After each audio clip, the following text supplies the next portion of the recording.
어린이 여러분, 안녕하세요. 우리 삶의 많은 부분을 바꿔놓고 친구들도 잘 알고 있는 코로나19 강의를 맡은 건양대학 간호학과 정선영 교수입니다. 코로나19에 대해 궁금한 점이 많으시다고요? 그동안 코로나19에 대해 평소 궁금했던 것들을 질문해 주시면 하나씩 대답해 드리겠습니다.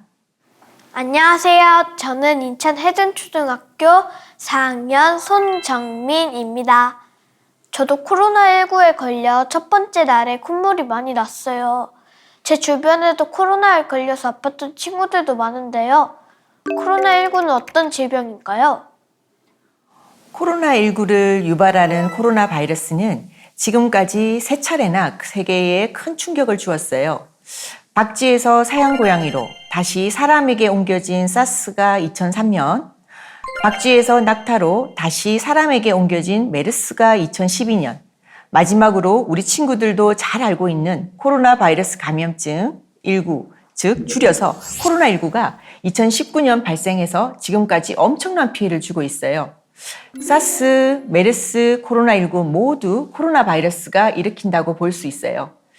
코로나19는 2019년에 발생해 뒤에 19, 19라는 숫자가 붙게 되었습니다.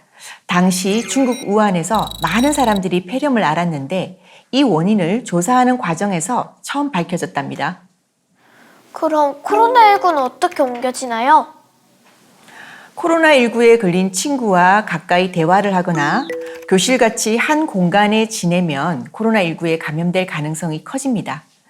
코로나19가 유행한 이후 많은 사람들이 마스크를 쓰고 다니잖아요.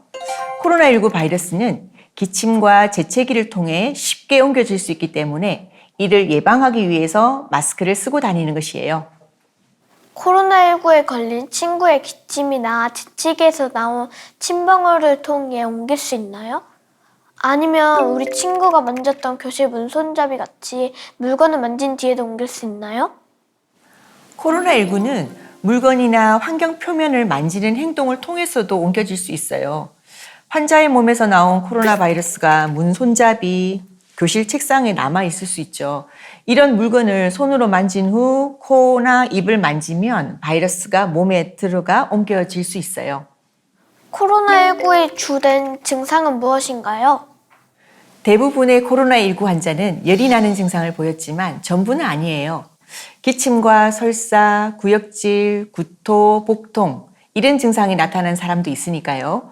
코로나19에 걸린 후 냄새를 맡거나 음식 맛을 느끼는 감각이 떨어졌다는 사람도 나왔어요. 증상은 없지만 코로나 검사에서 양성으로 진단된 무증상 감염자도 많답니다. 여기서 퀴즈 하나 더 낼게요. 코로나19에 걸렸어도 증상이 없는 환자라면 다른 사람에게 코로나를 옮길 수 있다, 없다 중 어떤 것이 답일까요? 있다입니다. 방송에서 들은 기억이 났어요. 맞습니다. 무증상 감염자도 코로나19를 옮길 수 있어요. 처음에는 코로나19가 심각한 질병이라는 뉴스도 많이 나왔는데 지금 많은 사람이 마스크도 쓰고 위생에 조심하면서 코로나19에 대한 두려움이 많이 사라진 것 같아요.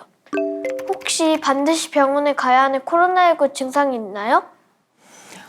열이 있거나 열감, 그다음 막 떨리는 오한, 기침, 콧물, 몸살 기운, 그리고 숨쉬기가 답답하고 숨이 가쁜 증상이 발생하면 의사 선생님의 진찰을 받아야 해요. 저도 코로나19 증상이 있어서 검사를 받기 위해 부모님과 함께 보건소에 가서 길게 줄을 선 적이 있는데요. 검사 때 코 안에 긴 봉을 넣어서 아팠던 기억이 나요. 왜 코로 검사를 하는 건가요? 그건 코로나19 진단을 위한 바이러스가 코의 안쪽 깊숙한 곳에 가장 많이 존재하기 때문이에요. 코로나19에 걸리지 않기 위해 노력하고 싶은데 이 방법을 관해 설명해 주세요. 예방을 위해서는 손 씻기, 기침 예절 이런 것과 같은 위생 관리를 굉장히 철저하게 하는 것이 매우 중요합니다. 먼저 열이 나거나 호흡기 증상이 있는 사람과 접촉을 피해야 돼요. 손 씻기를 또 철저히 해야 되고요. 특히 코를 풀거나 기침하거나 재채기한 후 밖에 나갔다가 돌아온 후에 손 씻기는 필수입니다. 비누와 물을 사용해서 20에서 30초 정도 손을 씻어 주셔야 됩니다. 만일 비누와 물을 사용할 수 없는 환경이라면 알코올 손 세정제를 사용하는 것도 한 가지 방법입니다. 교실에서 수업 도중 계속 마스크를 쓰는 것이 매우 답답한데요. 마스크는 꼭 착용해야 하나요? 답답해도 자신과 친구를 위해서 마스크는 꼭 착용해야 해요. 마스크를 쓰지 않으면 마스크를 쓴 사람보다 코로나19에 감염될 가능성이 5배나 높은 것으로 알려져 있어요. 차이가 매우 크죠. 좁은 차 안에서 코로나19 확진자와 1시간 이상 함께 타고 이동했지만 모두 마스크를 착용해서 추가적인 감염자가 없었다는 실제 사례도 있답니다. 마스크를 잘 쓰는 방법을 설명해 주세요. 자기 얼굴 크기에 맞는 적당한 마스크를 선택해서 입과 코를 완전히 덮도록 얼굴과 잘 밀착해서 착용해야 합니다. 마스크 안에 휴지나 수건을 덧대면 밀착력이 떨어져서 효과가 낮아지기 때문에 주의해야 합니다. 마스크를 만지기 전에 손을 깨끗이 씻고 마스크를 착용 시에는 손을 통한 오염을 방지하기 위해서 마스크를 최대한 만지면 안 돼요. 마스크를 만일 잠시 벗어야 한다면 안쪽 면이 오염될 우려가 있기 때문에 안쪽 면이 외부로 노출되어 오염되지 않도록 주의해서 보관해야 됩니다. 방금 생활 속의 코로나19 예방법을 알아봤는데요. 여기서 퀴즈 하나. 손 씻기 기침 예절 말고 어린이의 코로나19 예방을 위해서 가장 확실한 대처법은 무엇일까요? 백신 접종, 건강기능식품 섭취, 영양 보충 중에서 정답을 아시나요? 백신 접종이라고 생각해요. 맞습니다. 생후 6개월에서부터 만 11세 어린이에게 접종하는 코로나19 백신의 1회 분량은 성인에게 접종하는 분량보다 적어요. 코로나19 백신의 부작용이 무서워 백신 접종을 꺼리는 친구도 주변에서 봤는데요. 백신을 정말 맞아야 하나요? 친구들도 코로나19 백신 부작용에 대해서 걱정을 많이 하죠. 하지만 백신은 맞는 것이 좋습니다.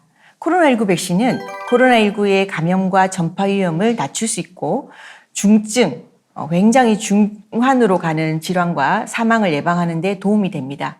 우리나라뿐만 아니라 미국과 일본, 캐나다 대부분의 선진국에서도 어린이에게 코로나19 백신 접종을 시행하고 있어요. 오늘 세상을 바꾼 팬데믹인 코로나19 예방교육 영상 잘 보셨나요? 감염병 예방 교육 시간을 통해 친구들이 코로나19에 대해 정확히 알고 예방법에 관해 공부할 수 있는 시간이 되었으면 해요. 지금까지 시청해 주셔서 감사합니다. 안녕.